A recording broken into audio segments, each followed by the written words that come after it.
तो दोस्तों अभी हम लोग मशीन में पूछे हुए ऑब्जेक्टिव क्वेश्चन का डिस्कशन करेंगे।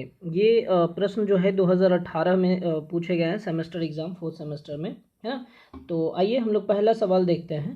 पहला सवाल है the armature core of a DC machine is laminated to reduce hysteresis loss, B eddy current loss, C both eddy current and hysteresis loss, D copper loss. देखिए इसमें जो आयरन कोर होता है या आर्मेचर कोर जो होता है वो लेमिनेशन के फॉर्म में यूज किया जाता है। किस लिए? तो सिर्फ और सिर्फ ईडी करंट लॉस जो होता है उसको रिड्यूस करने के लिए। तो करेक्ट आंसर क्या हो जाएगा? Option B. ठीक है, ऑप्शन बी क्या हो जाएगा? करेक्ट आंसर हो जाएगा। क्लियर। नेक्स्ट क्वेश्चन देखिए, torque current characteristics of DC shunt motor is. DC shunt motor में टॉर्क करंट करेक्टरिस्टिक्स क्या होता है? ऑप्शन है straight line, parabola, hyperbola, none of this. ध्यान दीजिए, देखिए टॉर्क जो होता है डायरेक्टली प्रोपोर्शनल टू फाई और आई ए होता है। और आप जानते हैं कि शंट मशीन जो होता है, डीसी शंट मोटर जो होता है, उस केस में फाई जो होता है वो क्या होता है? कांस्टेंट होता है। फाई क्या होता है? कांस्टेंट होता है। तो क्या हो गया? टॉर्क डायरेक्टली प्रोपोर्शनल टू आई ए। मतलब टॉर्क जैसे जैसे बढ़ेगा, मतलब कह सकते हैं कि आर्मेचर करंट अगर बढ़ेगा तो टॉर्क भी क्या होगा? बढ़ेगा। सो आप कह सकते हैं इसका ग्राफ किस प्रकार से बनेगा? ये हो गया टॉर्क और ये हो गया क्या? Armature current. मतलब जैसे जैसे आर्मेचर करंट बढ़ेगा वैसे वैसे टॉर्क क्या बढ़ेगा? इस प्रकार से ग्राफ बन जाएगा। तो करेक्ट आंसर क्या हो जाएगा? ऑप्शन ए, स्ट्रेट लाइन हो जाएगा। क्लियर है। नेक्स्ट क्वेश्चन देखिए, क्वेश्चन नंबर 3 देखिए, EMF induced in each conductor of a DC machine. DC machine के केस में जो ईएमएफ इंड्यूस्ड होता है हर एक कंडक्टर में, मतलब अंदर में, तो वो कौन सा होता है? An alternating EMF, a direct EMF, a pulsating EMF, both B and C. देखिए डीसी मशीन की बात करेंगे ना तो जो आर्मेचर होता है ना, उस आर्मेचर पे चाहे डीसी मोटर हो चाहे जनरेटर हो, आर्मेचर पे हमेशा क्या रहता है? एसी अल्टरनेटिंग जनरेट होता है। ठीक है, क्या होता है? अल्टरनेटिंग जनरेट होता है। आप जानते हैं कि चाहे जनरेटर हो चाहे मोटर, उसमें कम्यूटेटर यूज किया जाता है। क्या यूज किया जाता है? कम्यूटेटर। अब कम्यूटेटर का यूज करके हम लोग क्या करते हैं? उसको डीसी में या एसी में कन्वर्ट करते हैं। समझ में आ रही बात? तो हर हमेशा आप ऐसा कह सकते हैं कि जो डीसी मशीन के अंदर कंडक्टर होता है उस कंडक्टर में कौन सा ईएमएफ इंड्यूस्ड होगा? तो अल्टरनेटिंग ईएमएफ इंड्यूस्ड होगा। करेक्ट आंसर क्या हो जाएगा? ऑप्शन ए।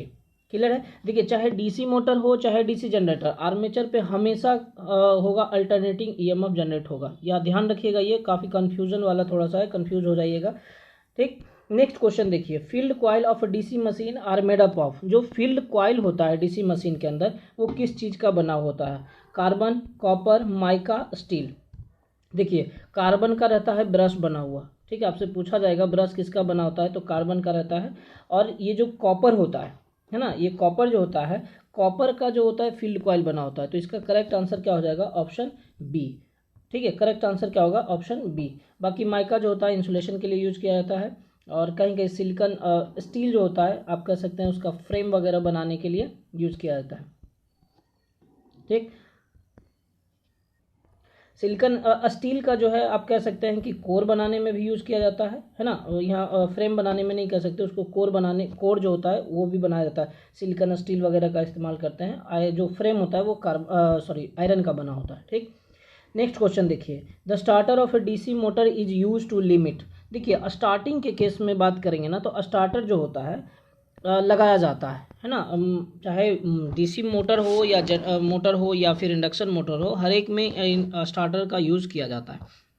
स्टार्टर करंट जो होता है वो स्टार्टिंग करंट को लिमिट करता है। स्टार्टिंग करंट को क्या करता है? लिमिट करता है। तो स्टार्टिंग में करंट कहाँ फ्लो करके जाएगा? आर्मेचर में ही जाएगा। तो यहाँ पे ऑप्शन देखिए, armature current, field current, supply voltage, none of the above. तो इसका करेक्ट आंसर क्या हो जाएगा? Armature current. ऑप्शन ए इसका क्या होगा? करेक्ट आंसर हो जाएगा। नेक्स्ट क्वेश्चन देखिए, starting torque of DC series motor is. DC series motor का स्टार्टिंग टॉर्क क्या होता है? देखिए zero, low, high, none of the above. इसका करेक्ट आंसर क्या हो जाएगा? हाई। ठीक है, उसका करेक्ट आंसर क्या हो जाएगा? हाई हो जाएगा। ध्यान दीजिए यहाँ टॉर्क जो होता है डायरेक्टली प्रोपोर्शनल टू क्या होता है? समझिएगा इस चीज़ को, टॉर्क डायरेक्टली प्रोपोर्शनल टू होता है फाई और आई ए। ठीक, और सीरीज के केस में फाई डायरेक्टली प्रोपोर्शनल टू होता है आई ए। तो टॉर्क डायरेक्टली प्रोपोर्शनल टू क्या हो गया? आई ए स्क्वायर। देखो थोड़ा सा भी करंट होगा, अगर मान लो कि 2 एम्पियर करंट फ्लो करता है आर्मेचर में, तो यहाँ पे टॉर्क क्या हो जाएगा? 4 हो जाएगा। है ना, 4 मतलब स्क्वायर से बढ़ रहा है यहाँ पे टॉर्क, तो समझो कि थोड़ा सा भी चेंजेज होगा तो टॉर्क कितना अधिक हो जाएगा, तो इसलिए क्या कह सकते हैं कि स्टार्टिंग टॉर्क जो होता है सीरीज मोटर में वो क्या होता है, हाई होता है। सो करेक्ट आंसर क्या हो जाएगा, ऑप्शन सी।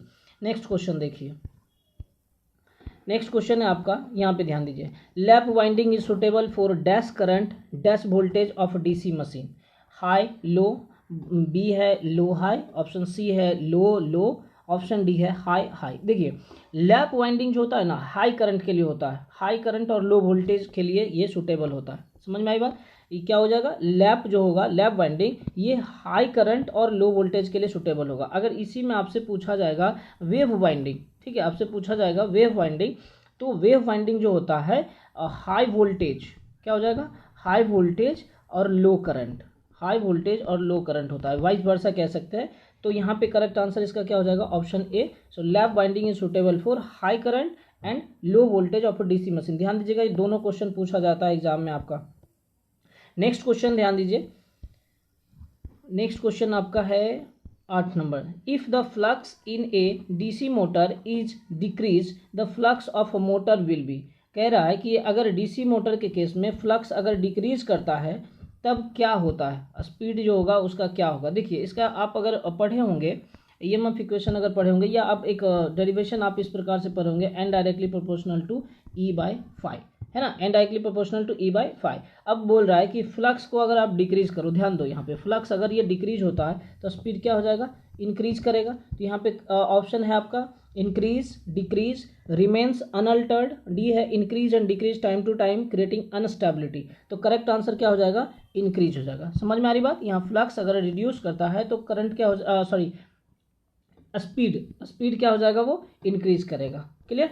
नेक्स्ट क्वेश्चन देखिए, नेक्स्ट क्वेश्चन है आपका, transformer core is made up of. ध्यान दीजिएगा यहाँ कोर पूछ रहा है कि ट्रांसफार्मर का जो कोर होता है वो किस चीज़ का बना होता है ना। तो यहाँ पे देखिए ऑप्शन है स्टील, ब्रास, जिंक और ऑप्शन डी है सिलिकॉन स्टील। ध्यान दीजिएगा कंफ्यूज मत होइएगा, इसका करेक्ट आंसर हो जाएगा ऑप्शन डी सिलिकॉन स्टील, है ना, इसका करेक्ट आंसर क्या हो जाएगा, सिलिकॉन स्टील।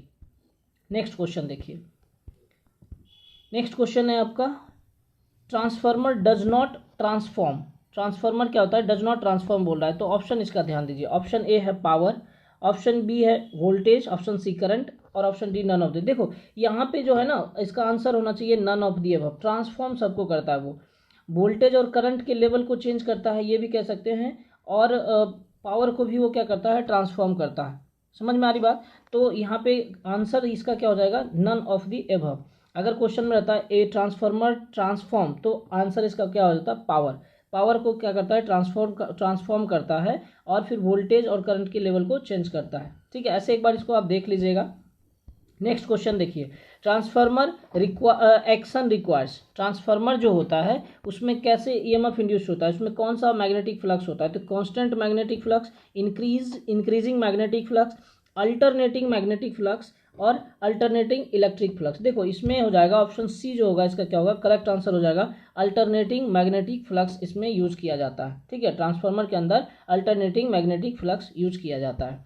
नेक्स्ट क्वेश्चन देखिए, नेक्स्ट क्वेश्चन है आपका 12 number, the leakage flux in a transformer depends upon. जो ट्रांसफार्मर के अंदर लीकेज फ्लक्स होता है वो किस पे डिपेंड करता है, option A applied voltage, option B frequency, option C load current, option D mutual current. देखो इसका करेक्ट आंसर क्या हो जाएगा, ऑप्शन सी लोड करंट पे। ये जो लीकेज फ्लक्स होता है लोड करंट पे डिपेंड करता है। नेक्स्ट क्वेश्चन देखिए, CRGO lamination in a transformer are use to minimize. देखो फिर से यहाँ ध्यान दो, यहाँ पे क्या है, लेमिनेशन यूज किया जा रहा है कि CRGO लैमिनेशन जो होगा वो किसके लिए यूज किया जाता है, किसके लिए, option A eddy current loss, option B hysteresis loss, option C both A and B और D none of the above. इसका करेक्ट आंसर हो जाएगा option C both A and B. ठीक है, बोथ ए एंड बी हो जाएगा। तो ध्यान दीजिएगा यहाँ पे अगर लैमिनेशन है यहाँ पे यूज किया हुआ और साथ में CRGO है, ठीक है ना, तो CRGO लैमिनेशन अगर बोलेगा तो वो यूज किया जाता है किसके लिए, तो ईडी करंट और हिस्टेरेसिस लॉस दोनों के लिए किया जाता है। तो यहाँ करेक्ट आंसर क्या हो जाएगा, ऑप्शन सी। नेक्स्ट क्वेश्चन देखिए, नेक्स्ट क्वेश्चन है वेल्डिंग ट्रांसफार्मर, है ना। Welding transformer is a, welding transformer क्या होता है, तो ऑप्शन ए है step down transformer, option B step up transformer, option C both and B, option D none of the above. देखो इसका करेक्ट आंसर हो जाएगा option A step down transformer. ठीक है, क्योंकि देखो वेल्डिंग करने के लिए ना लोड जो होता है ना अधिक होता है, तो उसमें करंट अधिक होता है, तो आप जानते हैं कि स्टेप डाउन ट्रांसफार्मर में ही जो होता है सेकेंडरी करंट अधिक होता है, इसलिए क्या होता है वेल्डिंग ट्रांसफार्मर का यूज किया जाता है। नेक्स्ट देखिए, the voltage transformation ratio of a transformer is, जो वोल्टेज ट्रांसफॉर्मेशन रेशियो होता है ट्रांसफार्मर में वो क्या होता है। ऑप्शन ए है E2/E1, option B V2/V1, option C N2/N1 and option D I2/I1। इसका करेक्ट आंसर क्या हो जाएगा, इस चीज़ को आप समझिएगा। ठीक है, ये देखिए जो वोल्टेज ट्रांसफॉर्मेशन रेशियो होता है, वोल्टेज ट्रांसफॉर्मेशन रेशियो एक्चुअली में डिफाइन जो किया जाता है किस प्रकार से किया जाता है, कह सकते हैं ratio of secondary induced EMF to the ratio of primary induced EMF, अर्थात कह सकते हैं कि ये E2/E1 होता है। ठीक है, क्या होता है E2/E1, ये एक्चुअल में डिफिनेशन है आपका वोल्टेज ट्रांसफॉर्मेशन रेशियो का। ठीक है, अच्छा इसी को आप कह सकते हैं N2/N1, अच्छा इसी को आप ये भी कह सकते हैं I1/I2 भी कर सकते हैं। ठीक, I1/I2 भी कर सकते हैं। ये तीनों जो होगा इक्वल है ट्रांसफॉर्मेशन रेशियो को। डेरिवेट करेंगे, जब डेरिवेशन करेंगे ना तो यहाँ पे आपको ये निकल के आएगा कंक्लूजन में। तो डेफिनेशन क्या हो गया, ratio of secondary induced EMF to the primary induced EMF. अच्छा अगर आप आइडियल वोल्टेज ट्रांसफार्मर या आइडियल ट्रांसफार्मर की बात करेंगे तो उस केस में आपका ये V2/V1 भी हो जाता है। इसको भी आप कह सकते हैं क्या, ट्रांसफॉर्मेशन रेशियो डिनोट किया जाता है आपका केस है। ठीक है, तो देखिए यहाँ पे जब आप ध्यान देंगे तो जो ऑप्शन है, ऑप्शन ए है E2/E1, option B V2/V1, option C N2/N1 और ऑप्शन डी I2/I1। तो ध्यान दीजिएगा इसका करेक्ट आंसर जो हो जाएगा, अगर आप बात करेंगे कि इसका करेक्ट आंसर कौन सा होगा, तो ऑप्शन ए जो होगा इसका करेक्ट आंसर हो जाएगा। ऑप्शन ए क्या होगा इसका करेक्ट आंसर E2/E1। हालांकि ऑप्शन बी भी V2/V1 दिया हुआ है, ऑप्शन सी भी N2/N1 है ये तीनों ट्रांसफॉर्मेशन रेशियो, लेकिन V2/V1 किसके लिए हो जाएगा, आइडियल ट्रांसफॉर्मर के लिए। N2/N1 भी जो होता है वो भी ट्रांसफॉर्मेशन रेशियो होता है, लेकिन एक्चुअल डेफिनेशन क्या होगा E2/E1। सो हम लोग इसका ऑप्शन जो है ऑप्शन ए को सही मान के चलेंगे। ठीक है, चलिए नेक्स्ट क्वेश्चन हम लोग देखते हैं। नेक्स्ट क्वेश्चन देखिए, 3 phase transformer over A bank of 3 single phase transformer. ध्यान दीजिएगा इसको कि क्या बोला जाता है, कह रहा है कि 3 सिंगल फेज ट्रांसफार्मर है over A bank of 3 single phase transformer of equal rating has the advantage. देखिए क्वेश्चन ये कह रहा है कि आप जो है 3 फेज ट्रांसफार्मर आपको बनाना है ना। तो 3 फेज ट्रांसफार्मर बनाने के लिए या तो आप एक ट्रांसफार्मर बनाइए जो कि 3 फेज का होगा, क्लियर, और या फिर आप 3 सिंगल फेज ट्रांसफार्मर बनाइए। ठीक, 3 सिंगल फेज ट्रांसफार्मर बनाइए जो कि, और उस तीनों सिंगल फेज ट्रांसफार्मर को मिला के आपको क्या बनाना है, 3 फेज ट्रांसफार्मर। समझिएगा यहाँ पे ये एक 3 फेज ट्रांसफार्मर हो गया, क्या हो गया 3 फेज ट्रांसफार्मर। अब यहाँ पे हम क्या किए, 3 ट्रांसफार्मर बनाए, सबका क्या है सिंगल फेज है, क्या है सिंगल फेज। तो पूछा जा रहा है कि ये 3 फेज ट्रांसफार्मर में क्या एडवांटेज होगा ओवर ये 3 सिंगल फेज ट्रांसफार्मर के ऊपर। देखिए ये तीनों सिंगल फेज ट्रांसफार्मर को मिला के आप एक 3 फेज ट्रांसफार्मर बना सकते हैं, या फिर आप सीधा सीधा कह लीजिए कि एक 3 फेज ट्रांसफार्मर बना सकते हैं, उसी के अंदर में सारा कोर कॉइल असेंबली वगैरह रहेगा। तो लेकिन इस दोनों में क्या एडवांटेज क्या होगा, किस पे, 3 फेज ट्रांसफार्मर में comparison to 3 single phase transformer में। ध्यान दीजिए यहाँ 3 ट्रांसफार्मर यूज हो रहा है जो कि सिंगल फेज का है, तो इसका कॉस्ट भी क्या होगा, ज़्यादा होगा, वेट भी क्या हो जाएगा, वजन जो होगा वो भी क्या हो जाएगा, ज़्यादा हो जाएगा। और जब स्पेस की बात करेंगे तो ये स्पेस भी क्या करेगा, ज़्यादा कवर करेगा। तो अच्छा हमारे लिए क्या हो गया, सिंगल 3 फेज ट्रांसफार्मर, मतलब एक 3 फेज ट्रांसफार्मर। इसमें क्या होगा, कॉस्ट भी लो हो जाएगा, वेट भी लेस होगा, और ऑक्यूपेशन ऑफ लेस स्पेस कह सकते हैं, या जगह जो है वो भी क्या करेगा, कम घेरेगा। तो ऑप्शन ए देखिए लो कॉस्ट है, ऑप्शन बी है आपका less weight, option C occupation of less space, option D all of the above. तो इसका करेक्ट आंसर अगर होगा तो क्या होगा, ऑप्शन डी जो होगा ऑल ऑफ द एबव। चलिए नेक्स्ट क्वेश्चन देखिए। नेक्स्ट क्वेश्चन में आते हैं, उसका हिंदी वर्जन दिया हुआ था, जिनको नहीं समझ में आ रहा होगा वो देख लीजिएगा एक बार। चलिए यहाँ पे देखिए क्वेश्चन कह रहा है कि in a polyphase transformer 3 phase to 2 phase conversion done by. यहाँ पे कह रहा है कि कोई पॉलीफेज का मतलब हो गया 3 फेज ट्रांसफार्मर, तो कोई 3 फेज ट्रांसफार्मर आप ले लीजिए। उस 3 फेज ट्रांसफार्मर में कौन सा ऐसा कनेक्शन होगा जो कि 3 फेज को 2 फेज में कन्वर्ट करेगा। तो ऑप्शन है Scott connection, option B star connection star star, option C double Scott और ऑप्शन डी है स्टार डबल डेल्टा। देखिए इसका करेक्ट आंसर हो जाएगा ऑप्शन ए स्कॉट कनेक्शन। ठीक है, स्कॉट कनेक्शन हो जाएगा इसका करेक्ट आंसर। अब ध्यान दीजिएगा, स्कॉट कनेक्शन जो होता है 3 फेज टू 2 फेज में कन्वर्सन कर सकते हैं, या फिर कह सकते हैं 2 फेज टू 3 फेज में भी इसका कन्वर्सन कर सकते हैं। ये वाइस वर्सा होता है। ठीक है, क्या होता है ये वाइस वर्सा, माने कि आप 2 फेज को 3 फेज में कर सकते हैं या फिर 3 फेज को 2 फेज में। तो करेक्ट आंसर क्या हो जाएगा स्कॉट कनेक्शन। चलिए नेक्स्ट क्वेश्चन हम लोग देखते हैं। Which of the following connection in a transformer is a best suited for 3 phase 4 wire service. अब यहाँ पे समझिएगा थोड़ा सा कि क्या कह रहा है क्वेश्चन। क्वेश्चन ये कह रहा है कि जो आप ट्रांसफार्मर यूज करते हैं, है ना, जो आप ट्रांसफार्मर यूज करते हैं उस ट्रांसफार्मर में कौन सा ऐसा कनेक्शन होगा जो कि 3 फेज 4 वायर के लिए सूटेबल होगा। एक बात समझिए आप, जो डिस्ट्रीब्यूटर होता है, ठीक है, डिस्ट्रीब्यूटर में आप देखे होंगे कि 3 फेज 4 वायर यूज होता है। कौन सा होता है 3 फेज 4 वायर, माने कि 3 फेज तो रहेगा लेकिन वायर का संख्या कितना रहेगा 4। समझिएगा 4 वायर हम क्यों यूज करते हैं इसको भी समझिएगा।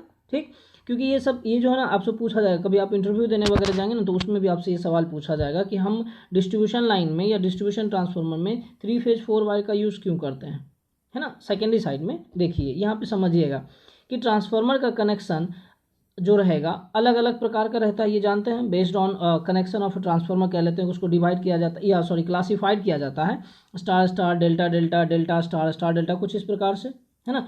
तो ऑप्शन आप यहाँ पे देख लीजिए, स्टार स्टार है, ऑप्शन बी डेल्टा डेल्टा है, ऑप्शन सी स्टार डेल्टा है और डेल्टा स्टार है। तो सबसे पहले आप यहाँ पे समझिए कि अगर ये डेल्टा है तो इसमें कितना वायर हो सकता है मैक्सिमम यहाँ पे कितना वायर होगा 3 वायर होगा। समझ में आई बात, 3 वायर होगा। अगर ये भी डेल्टा है तो इसमें मैक्सिमम कितना हो जाएगा 3 वायर। तो हमें तो चाहिए कितना 3 फेज 4 वायर यूज़ करना है। तो देखिए यहाँ पे समझिए, अगर सिर्फ और सिर्फ स्टार स्टार भी यूज़ करते हैं तब भी आप कह सकते हैं कि यहाँ पे क्या होगा 3 यूज़ कर सकते हैं, इधर भी 3 यूज़ कर सकते हैं, इधर भी 3, और यहाँ पे हमें टैपिंग करने का ज़रूरत नहीं है। तो कितना हो गया 3 फेज 3 वायर। तो स्टार स्टार और डेल्टा डेल्टा तो नहीं होगा यहाँ पे। अब समझिएगा ऑप्शन सी बोल रहा है स्टार डेल्टा और ऑप्शन डी डेल्टा स्टार, ये दोनों में आपको कन्फ्यूजन होगा। थोड़ा सा आप ध्यान रखिएगा कि ये जो पहले लिखा रहेगा ना स्टार डेल्टा स्टार डेल्टा, ये सब जो पहले लिखा हुआ है वो हमेशा रहेगा आपका प्राइमरी, है ना। और जो स्टार डेल्टा डेल्टा स्टार लिखा रहेगा वो हमेशा क्या रहेगा सेकेंडरी, वो क्या रहेगा सेकेंडरी वाइंडिंग। ठीक है, तो यहाँ कंफ्यूज मत होइएगा। तो अब देखिए 3 फेज 4 वायर का यूज किया जाएगा, हमें सेकेंडरी में चाहिए 3 फेज और 4 वायर, तो हम कौन सा कनेक्शन यूज कर सकते हैं। देखिए यहाँ डेल्टा है तो डेल्टा में तो हम 3 ही यूज़ कर सकते हैं, तो चलिए ये भी खत्म। तो ऑप्शन करेक्ट क्या हो जाएगा आपका डेल्टा स्टार। अब कैसे यूज़ करते हैं उस चीज़ को भी आप समझ लीजिए। देखिए ये रहा मेरा डेल्टा और ये रहा क्या मेरा स्टार। इधर से आप समझिए कि ये 3 वायर आप निकाल दिए, ठीक है, कितना 3 वायर निकाल दिए। इधर से भी आपने क्या किया 3 वायर निकाल दिया, लेकिन क्या ये डिस्ट्रीब्यूशन लाइन के लिए सूटेबल होगा, नहीं, क्योंकि हमें क्या करना है डिस्ट्रीब्यूशन में 3 फेज को हमें क्या करना सिंगल फेज यूज करना है। माने कि ऐसा कर सकते हो कि घर में जो हो डोमेस्टिक पर्पस के लिए वहाँ तो आप सिंगल फेज यूज करते हैं, बल्ब हो गया, फैन हो गया, रेफ्रिजरेटर, एसी, ये सब किस पे चलता है सिंगल फेज पे चलता है। तो सिंगल फेज बनाने के लिए जो ये न्यूट्रल पॉइंट होता है, कह सकते हैं कि ये तीनों जो फेज है इसका कोई ना कोई कॉमन पॉइंट होता है, उसको हम क्या करते हैं टैप करके बाहर निकाल देते हैं। तो ये हमारा क्या हो गया न्यूट्रल। अब देखिए 3 फेज तो मिलेगा ही मिलेगा, लेकिन यहाँ पे हमें क्या सिंगल फेज भी मिलेगा, लेकिन वायर का संख्या कितना हो गया 1 2 3 और ये 4, 1 2 3 4 वायर हो गया यहाँ पे। समझ में आई बात, तो 4 वायर हो गया और 3 फेज भी हो गया, तो 3 फेज और 4 वायर मिलेगा। तो यहाँ हम क्या किए सिर्फ न्यूट्रल को टैप करके बाहर निकाले। क्यों भैया, तो हमें चाहिए सिंगल फेज वोल्टेज, मतलब कितना चाहिए 230 वोल्ट चाहिए हमें, कितना 230 वोल्ट। समझ में आई बात, तो 230 वोल्ट पाने के लिए हमें क्या करना पड़ता है कि न्यूट्रल निकाला जाता है और फिर एक फेज और एक न्यूट्रल का जब आप यूज़ करेंगे तो आपको घर में जो है कितना मिलेगा 230 वोल्ट। तो समझ में आई बात। तो डिस्ट्रीब्यूशन लाइन में कह लीजिए या फिर जहाँ पे कि हमें डोमेस्टिक पर्पज़ के लिए यूज़ करना है तो वहाँ पे हम कौन सा यूज़ करते हैं जो 3 फेज 4 वायर सर्विस यूज़ करते हैं। तो करेक्ट आंसर इसका कौन सा हो जाएगा ऑप्शन डी डेल्टा स्टार। चलिए नेक्स्ट क्वेश्चन पे ध्यान दीजिए। नेक्स्ट क्वेश्चन है function of A breather in a transformer. Transformer में जो ब्रीदर होता है उस ब्रीदर का क्या फंक्शन होता है, इस चीज़ को आप समझिए। देखिए इससे काफ़ी ज़्यादा सवाल पूछा जाता है, आप इसको ध्यान में रखिएगा। ऑप्शन ए है to provide oxygen to the cooling, option B to provide cooling air, option C to arrest flow of moisture when outside air enters in the transformer, option D to filter the transformer oil. देखिए इसका correct answer क्या हो जाएगा, option सी। ये क्या करता है, moisture को अरेस्ट करता है, मतलब मॉइस्चर को अंदर नहीं जाने देता। अरेस्ट करना मतलब क्या होगा, बंद कर देना, रोक लेना। तो मॉइस्चर को क्या करता है, रोक लेता है। कब, जब when outside air इंटर्स into the transformer, जब बाहर का हवा जो होता है, बाहर का एयर ट्रांसफार्मर के अंदर इन करता है, तब क्या करता है, ये मॉइस्चर को रोक लेता है। अब समझिएगा इससे, देखिएगा। देखिए जो ब्रीदर होता है ना, ब्रीदर से काफ़ी सवाल बनेंगे, आपको ध्यान रखिएगा। तो पहले देखिए ब्रीदर जो होता है, ब्रीदर में कौन सा एजेंट यूज किया जाता है, तो सिलिका जेल। कौन सा यूज किया जाता है, सिलिका जेल। अब समझिएगा, सिलिका जेल का जब गुड क्वालिटी रहेगा, मतलब एक्टिव कंडीशन में रहेगा, जब उसमें किसी भी प्रकार का मॉइस्चर एब्जॉर्प्शन नहीं हुआ है, तो उसका कलर क्या होगा, ब्लू हो जाएगा। उसका कलर क्या होगा, ब्लू। अगर वो मान लो कि सिलिका जेल मॉइस्चर एब्जॉर्ब किया है, तो उसका कलर क्या हो जाएगा, पिंक। ये ध्यान रखिएगा, ये सब पूछा हुआ सवाल है, तीनों का तीनों पूछा हुआ है कि एजेंट जो होता है कौन सा होता है, सिलिका जेल। उसका गुड क्वालिटी, अच्छा जो कंडीशन रहता है, तो उसका कलर क्या होता है, ब्लू। अगर वो खराब कंडीशन में हो जाता है, माने कि मॉइस्चर जब एब्जॉर्ब कर लेता है, तब क्या हो जाता है, पिंक। अब समझिएगा यहाँ पे एक चीज़ और, कि ट्रांसफार्मर में जो ब्रीदर होता है ना, सांस लेने का काम करता है। जैसे आप सांस लेते हैं और छोड़ते हैं, तो बाहर से क्या करते हैं, जब आप सांस लेते हैं तो बाहर का एयर आप अपने अंदर लेते हैं, और जब आप सांस छोड़ते हैं तो अंदर का एयर जो है आप बाहर छोड़ते हैं। तो यहाँ ट्रांसफार्मर भी क्या करता है, बाहर का एयर अंदर लेता है और अंदर का एयर क्या करता है, बाहर छोड़ता है। तो जब बाहर का एयर अंदर लेता है, तो एटमॉस्फेयर में जो एयर होता है उसमें तो बहुत सारा मॉइस्चर रहता है। तो वही मॉइस्चर को क्या करता है, ये सिलिका जेल जो होता है ब्रीदर में यूज किया जाता है, वो क्या करता है, एब्जॉर्ब कर लेता है ना। वो क्या करता है, एब्जॉर्ब कर लेता है। अब सवाल यह है कि सर ट्रांसफार्मर कब एयर को अंदर करेगा, मतलब इंटर करेगा, और कब एयर को बाहर करेगा। देखिए ट्रांसफार्मर जो होता है उसमें ऑयल रहता है, ठीक। अब यहाँ पे देखिएगा कि आपका एक कंजर्वेटर बना रहता है, ठीक है, कंजर्वेटर बना रहता है, समझ में आ रही बात। तो ट्रांसफार्मर के एयर अंदर जो होता है कंजर्वेटर बना रहता है। अब इस कंजर्वेटर में यहाँ देखिएगा कि आपका क्या रहता है, ब्रीदर लगा रहेगा यहाँ पे, ठीक है। यहाँ पे क्या रहता है, ब्रीदर लगा हुआ रहेगा, कुछ इस प्रकार से समझिएगा, ये ऐसा रहेगा, ब्रीदर लगा हुआ है ना, ऐसा कंजर्वेटर में। ये कंजर्वेटर हो गया और ये ब्रीदर हो गया।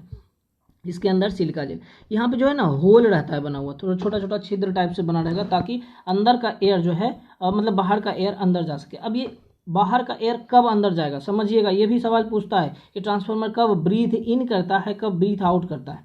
ट्रांसफार्मर के ऊपर जब लोड बढ़ जाता है, ट्रांसफार्मर के ऊपर जब लोड बढ़ जाता है, तो ये ऑयल जो है ना, ऑयल में एक्सपेंशन होता है।